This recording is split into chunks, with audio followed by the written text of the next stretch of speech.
Antes de empezar, para todos los que habéis venido con lápiz y papel, todo lo que voy a decir ahora y todo el material de apoyo lo tenéis ahí.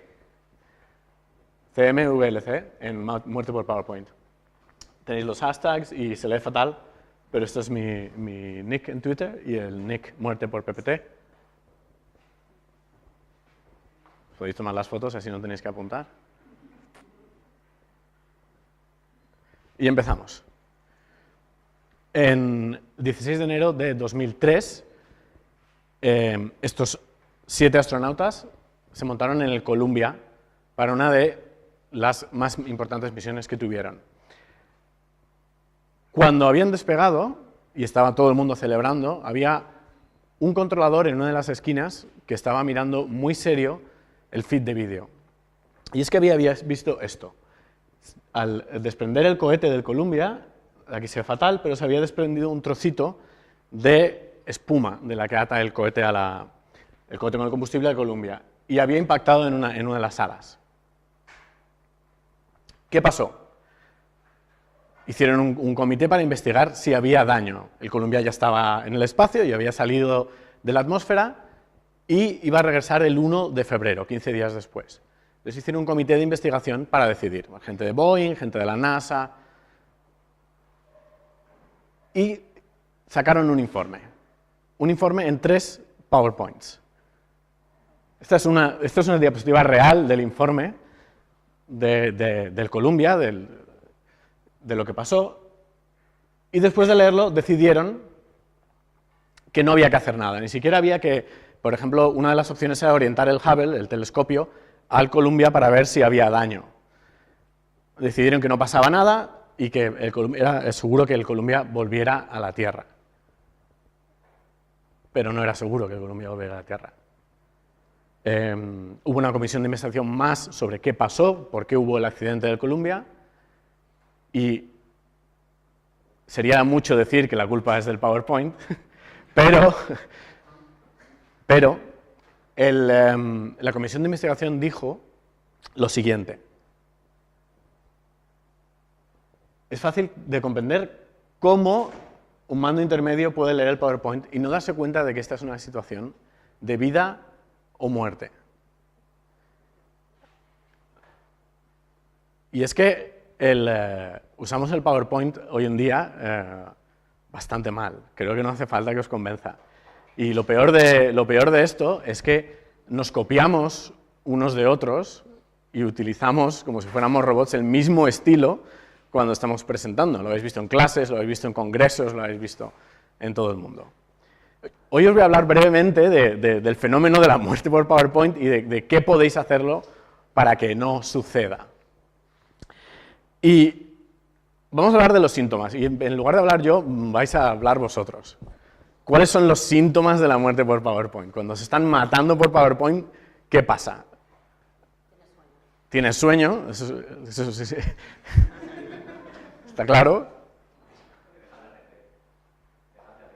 Dejas de atender. ¿Y qué es lo que está haciendo el presentador cuando está matando por PowerPoint? Lee las diapositivas, como he hecho yo hace un segundo. Tiene muchos bullet points anidados. Una que me encanta a mí es cuando dicen, y sobre todo lo ves cuando en la esquina hay el típico de diapositiva 3 de 250. Y dice, tenemos 20 minutos y tengo 250 diapositivas, así que disculparme, pero voy a ir rapidito, ¿vale? Y dices, porque es otro síntoma. Y uno que me pasaba a mí en la facultad, a las 8:30 de la mañana, llegaba el profesor y decía, voy a apagar las luces para que se vea bien el PowerPoint. Entonces apagaba y... también las típicas tablas que no se ven ni siquiera desde la primera fila. ¿De acuerdo? Creo que estáis todos familiarizados con los síntomas, ¿no? Con qué es lo que estamos haciendo mal. Pero la pregunta es, ¿por qué estamos haciéndolo mal? ¿Cuáles son las causas de la muerte por PowerPoint? Tiene una explicación sencilla que luego se complica un poco más. Y la explicación es que el PowerPoint es una herramienta de software. Y es una herramienta de software que sirve para ayudar, como todas las herramientas de software, a sus usuarios. ¿Y quiénes son los usuarios del PowerPoint? ¿Y quién no es el usuario del PowerPoint? Vosotros. El PowerPoint está hecho para ayudarme a mí a presentar. Concretamente, de dos maneras. La primera es bueno, antes de eso lo que os iba a decir es que el PowerPoint es que además no ayuda, ¿no? Porque esto es la plantilla base del PowerPoint, cuando lo abres es esta. O sea, directamente te dice, sí, por favor, pon unos bullet points. Y dices, bueno, pues usamos Keynote. No, el Keynote exactamente igual. Esta es la plantilla base del Keynote. Entonces, hay dos maneras muy típicas de usar el PowerPoint para ayudar al que presenta. La primera es utilizar el PowerPoint como teleprompter. ¿Quién sabe lo que es un teleprompter? ¿Vale? Esto es un teleprompter. En la diapositiva, esto que hay ahí arriba a la derecha, es el teleprompter. Obama, que es un súper buen orador, tiene el discurso escrito en esas diapositivas, en ese espejo, por así decirlo. Es transparente. Los presentadores de la tele también tienen un teleprompter delante de la cámara. Los del telediario no se saben las noticias de memoria, están viéndolas pasar en el teleprompter. Bueno, pues muchísimas veces utilizamos el PowerPoint como teleprompter para ayudar al presentador a recordar lo que tiene que decir. No ayudar a la audiencia a recordar o a comunicar o a recibir mejor, sino para ayudar al usuario de la aplicación. Uso número 2. Como documentación. Esto es una palabra que Garth Reynolds llama slidement en inglés, y esto es transpamento, ¿no? Es una mezcla entre transparencia y documento que te dan luego al final de la presentación, pero que no hace ninguna de las dos cosas bien. No te sirve ni de transparencia porque no se lee bien, bueno, aquí peor aún, creerme que hay texto desde arriba hasta abajo, pero tampoco sirve como documentación. ¿Alguna vez habéis estudiado desde un PowerPoint? Tiene sentido cuando lo estás leyendo con el profesor, pero cuando estás leyendo en la biblioteca tiene cero sentido. Entonces, el transpamento es una especie de Frankenstein horrible que no sirve para ninguna de las dos cosas.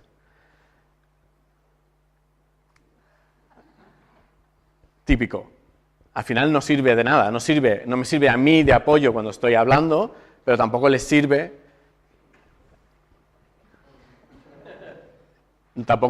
a la audiencia cuando tiene que estudiar. ¿Y cómo lo solucionamos? Bueno, vamos a ir por partes aquí. Primero vamos a solucionar lo del teleprompter, luego lo de la documentación y luego os voy a dar algunos usos. ¿Cómo recordar lo que tienes que decir? Os podéis hacer notas, es que no está prohibido hacer notas.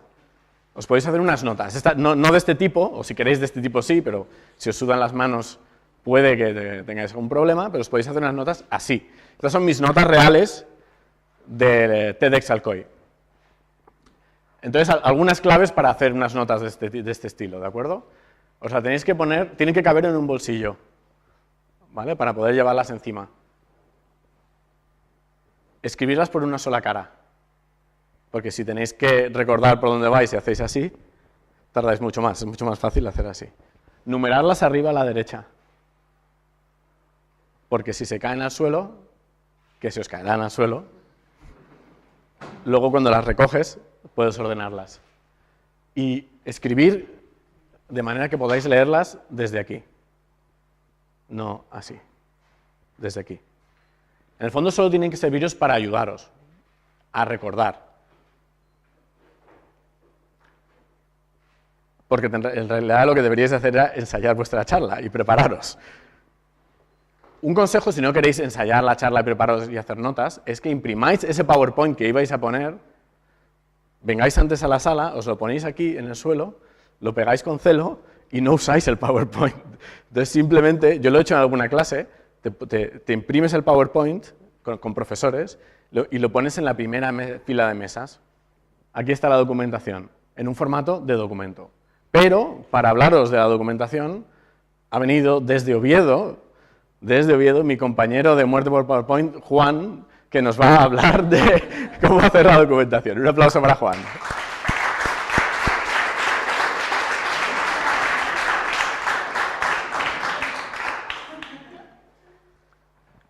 Hola, hola.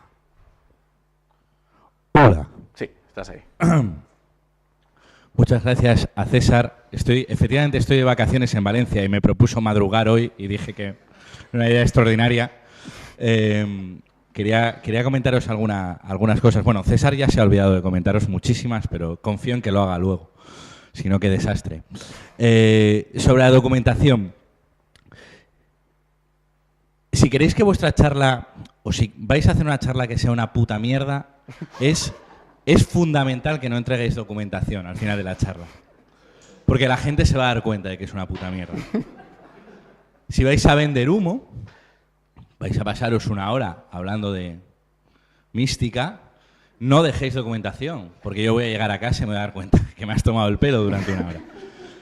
Personalmente pienso que esa es la razón fundamental por la que el 99,9% de las charlas no tienen un enlace para descargar documentación. Los últimos 8 años de mi vida fuera del ámbito académico, solo he visto una persona hacer eso, y es el gran Mario Tascón, en una presentación maravillosa en Lugo, dejar un enlace, ¿no? Para despreocúpate y luego puedes profundizar en todo esto, porque realmente si no profundizas tienes que empezar a meter más texto en la presentación, ¿no? Entonces esto te da una libertad como orador, el llegar a una diapo, a un tema en concreto y decir, bueno, y si os interesa más este tema, lo tenéis en las notas. Y si queréis ver un vídeo relacionado con este tema, lo tenéis en las notas. Es súper cómodo. También, aparte, desde el punto de vista más práctico, para ofrecer estos materiales, César, por ejemplo, lo que hizo hoy, pues bueno, fue dentro de WordPress, una de las opciones pues más fáciles si tienes un blog o tienes una página web de tu proyecto, de tu asignatura, de tu empresa, de lo que sea, pues hacer un apartado donde puedas, me voy a poner aquí porque os estoy tapando esto, hacer un apartado donde puedas colgar todos esos documentos o ese documento único, esa información. Otra opción, si no disponéis de un dominio propio, a mí me gusta mucho especialmente Bitly, bit.ly, bit escrito con B y latina T, que es un acortador de direcciones.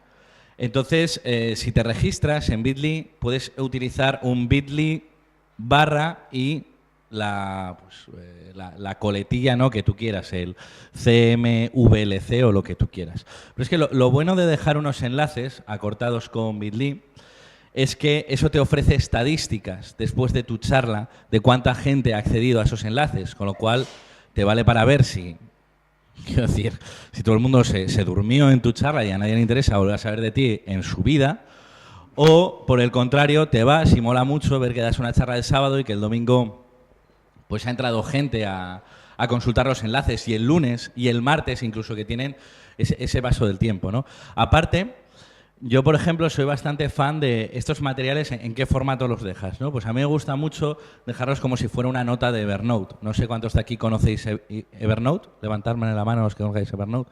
¿Cómo se nota? Estamos en una ciudad grande, César. Amigo mío.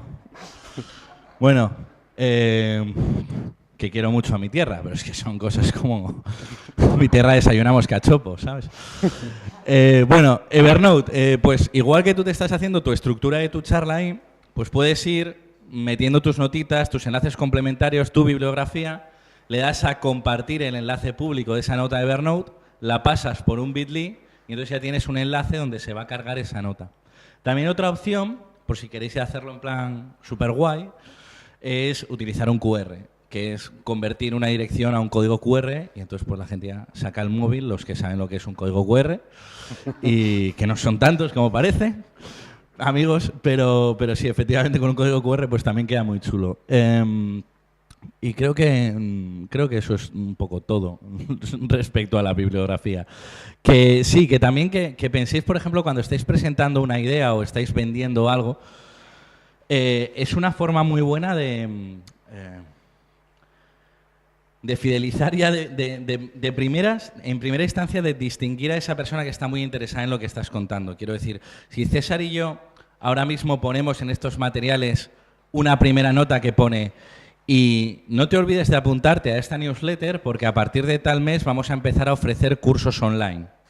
La persona que va a leer eso ya es una persona que se ha interesado en entrar en las notas después de la charla, o sea, está mucho más segmentada esa información, tiene mucha más potencia, ¿no?, que si yo vendo mi moto aquí durante la ponencia. Es decir, a los que os interesa ya entráis luego y ya pienso que es mucho más fácil engancharos.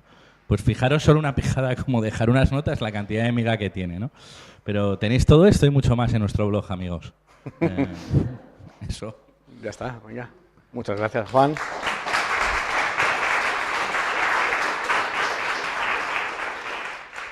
Nos ha quedado un poco improvisado porque ha sido improvisado. Después del accidente del Columbia, por cierto, prohibieron en la NASA hacer informes técnicos con PowerPoint. Había que hacerlos con Word. Loco.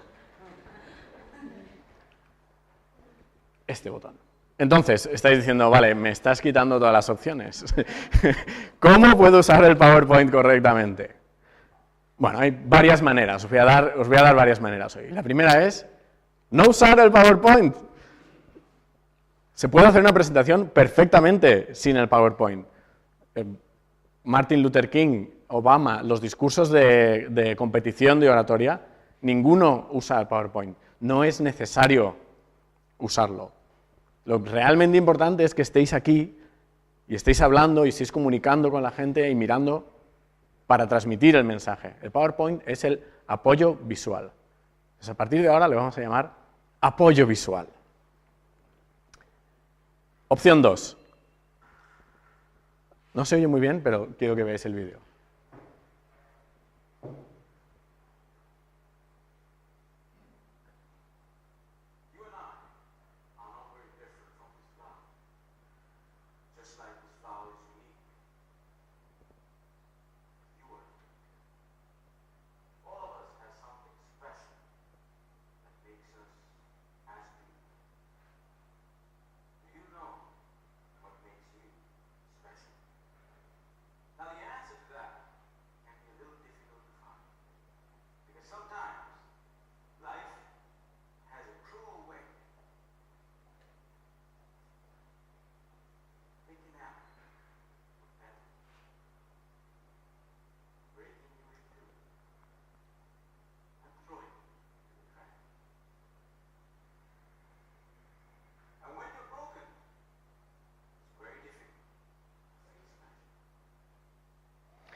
Este es el campeón del mundo de hablar en público, que tiene un nombre en indio que no me voy a atrever a pronunciar, de este año. No ha usado PowerPoint, ha utilizado atrezzo, como en el teatro. Ha utilizado una rosa para ilustrar el concepto de ir poco a poco cayéndose los pétalos y romperte. Y ir a la basura, ¿no? Y es que podéis salir del mundo del apoyo visual con PowerPoint. Yo recuerdo, una de las presentaciones que más recuerdo de mi vida, fue una de las primeras que vi en el contexto de los negocios, la hicieron con fieltro y velcro. Entonces, la pantalla era un fieltro blanco enorme y el presentador tenía diferentes diagramas con un velcro detrás. Entonces los tenía ordenados en la mesa y a medida que iba haciendo la presentación los iba pegando, iba componiendo un diagrama que al final ese diagrama era como el objetivo de su charla, ¿no? Era como la pieza de conocimiento. Y esa interacción con un objeto físico, pues llamaba, la verdad, mucho más la atención que es esta tec, tec, tec, tec. Así que pensar de qué manera, sobre todo si estáis expresando datos, si por ejemplo habláis de cada día, una de cada 4 personas, mira, os voy a decir una de verdad. En el 2036, una de cada 4 personas va a tener más de 65 años. Entonces, puedes utilizar, por ejemplo, pelotas de ping-pong y tener una naranja, o hacerlo en proporción, con una cantidad grande, por ejemplo, de granos de arroz, algo así, ¿de acuerdo? Para que se vea, para ilustrar claramente esa proporción con algo que no sea una transparencia. Opción número 3, A esta opción la llamo una imagen vale más que 1000 palabras. Si yo voy a hablar de la belleza del Taj Mahal, ¿qué creéis que es más efectivo? ¿Que esté media hora hablando de la belleza del Taj Mahal? ¿O que os enseñe esta diapositiva, esta foto? Yo creo que esta foto habla por sí sola, no hace falta que yo hable. Complementa lo que yo estoy diciendo. Entonces esto es, más o menos es una regla que podéis usar a la hora de decidir qué diapositivas entran y qué diapositivas os tenéis que cargar. Si la diapositiva dice más o habla más que 1000 palabras, entra. Si no, podéis hablar, podéis decirlo, no pasa nada. Y la última manera parece un poco tonta, pero tiene bastante más miga de lo que parece. Y es, yo le llamo el modelo meme o la regla de los 3 segundos. O meme aquí en español. El modelo meme o la regla de los 3 segundos. Y es los memes me parecen una herramienta de comunicación brutal. Es como en tu cara, ¿no? ¡Pam! Una foto súper efectiva, sencilla, un mensaje que se lee y te llega y ya está. Y una sola idea por diapositiva. No 70 bullet points con 70 ideas, tac, tac, tac, tac, tac, tac, tac. Una sola idea. Entonces, el consejo aquí es, cuando estéis creando una diapositiva, pensar, ¿se parece a un meme de internet o no? ¿Tiene una foto grande que comunique y tiene ¿lo podéis leer esto desde allí detrás, lo que pone aquí? ¿Se puede leer desde el final de la sala o no? Y le llamo la regla de los 3 segundos también porque al final estamos tan acostumbrados a la televisión, al Twitter, al Facebook, que no prestamos atención a las cosas. Entonces, si el mensaje os llega en 3 segundos, yo puedo seguir hablando. Si no, tengo que dejar de hablar. Por eso aconsejamos que no leáis cuando lo que está poniendo en la diapositiva, porque si yo estoy leyendo I don't always use PowerPoint, vosotros vais a leer mucho más rápido de lo que yo puedo hablar. Se crea una falta de sincronización. No estoy ayudando a la comunicación, estoy entorpeciendo la comunicación. Entonces, pensar en el concepto del meme y de la regla de los 3 segundos. ¿De acuerdo? Y ya cerramos. Esto ha sido súper rapidito hoy. Vamos a pasar al turno de preguntas, pero no sin antes deciros que para no convertirnos en robots, para no convertirnos en autómatas que copian un estilo que nos han dado en conferencias y en clases, todo empieza por vosotros. Lo cómodo es abrir el PowerPoint la noche de antes, poner unos bullet points con lo que vas a decir, llegar y decir, bueno, tengo 270 diapositivas, tener paciencia conmigo y apisonar a la gente así con tu apisonadora de PowerPoint, ¡ras! Y todos ahí. Eso es lo cómodo, pero no es lo efectivo. Lo efectivo es que utilicéis el PowerPoint. Estos son 4 o 5 consejos para utilizar el PowerPoint. Muchos de vosotros sois diseñadores y diréis, bueno, me ha faltado uso de colores, tipografías, tal. No soy yo quien para daros consejos a los diseñadores sobre cómo utilizar colores y tipografías. Son consejos sencillos que podéis implementar desde ya en vuestra próxima presentación. ¿De acuerdo? Y así, entre todos, podemos frenar un poquito la epidemia de la muerte por PowerPoint. Gracias.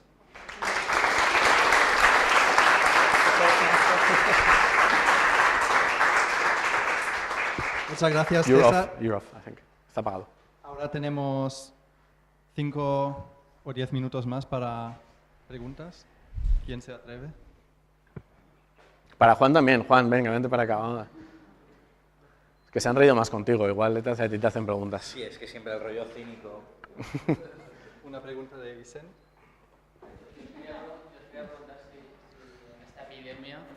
Os quería preguntar si en esta epidemia tenía algo que ver lo poco que, en la cultura española al menos, que se prepara a los estudiantes para hablar. ¿Creéis que quizá al tener menos recursos para expresarse en público, pues tiramos simplemente por lo fácil, por lo cómodo?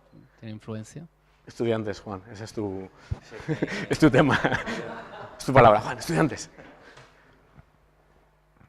Es que no sé si fuiste tú, César, el que me dijo una vez, este es un país donde todavía se utiliza, vas a salir a la pizarra como castigo.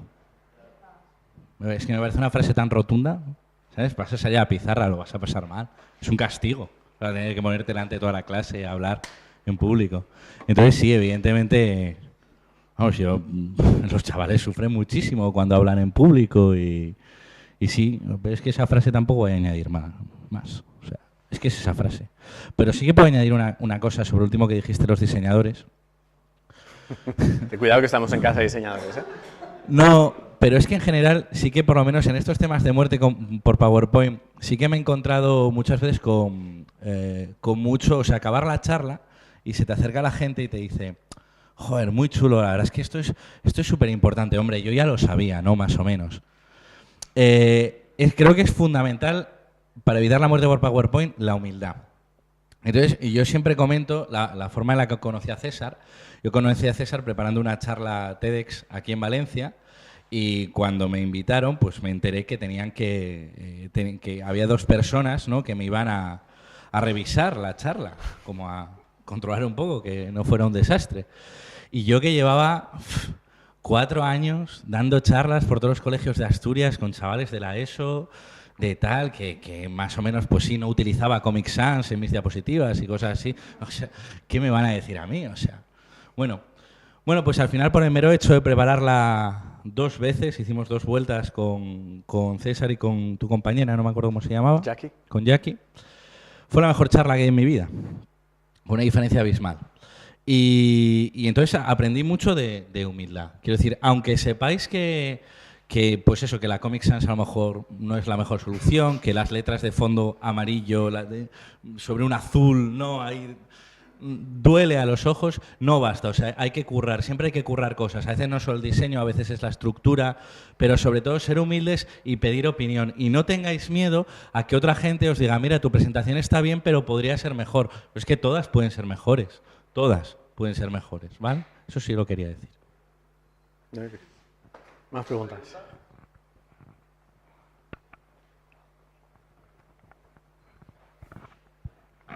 Por cierto, perdona que te interrumpa, esto también es un mini ejercicio de hablar en público, hacer preguntas. Que no es de corte, aunque no os pagamos PowerPoint, hacer una pregunta.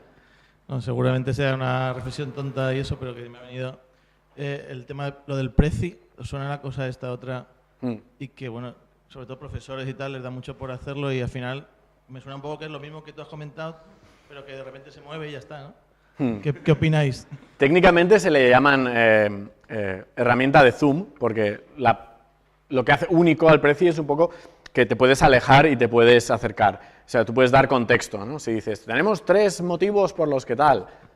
1, 2, 3. El primero, para adentro. Pero también lo puedes hacer tú alejándote y acercándote a la audiencia. La pantalla, ¿no? Y, a ver, esto es como lo de las pistolas no matan a la gente mata a la gente. Pues esto es lo mismo, ¿no? El PowerPoint o el Prezi no mata por PowerPoint, son los presentadores, utilizando mal el PowerPoint, los que aburren a la audiencia. Y si te digo PowerPoint, te digo Keynote, te digo Prezi o te digo dibujar en una pizarra. Al final es un poco cómo elaboras el mensaje y si te preocupas por el tipo de audiencia que tienes y que les llegue algo y que les cambie algo. Eso es lo verdaderamente importante, no el PowerPoint y si usas un color u otro. Última pregunta. Iba un poco para... ¿Está entendido?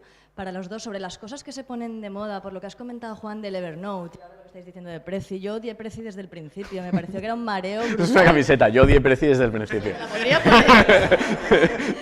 Y ahora con el tema de las nuevas tecnologías y las redes, lo que está pasando a nivel política, con lo que tenemos el domingo, el movimiento de Manuela en Madrid. Ayer en un tuit de Clara Ávila decía, cuidado que no todos los que votan están en Twitter, porque vais a pensar que Manuela va a ganar y a ver qué va a pasar. No sé, quería saber un poco vuestra opinión en torno a esto, cómo los trending topics, las redes sociales, qué opinión os merece, cómo se ponen las cosas de moda y según para quién, ¿no?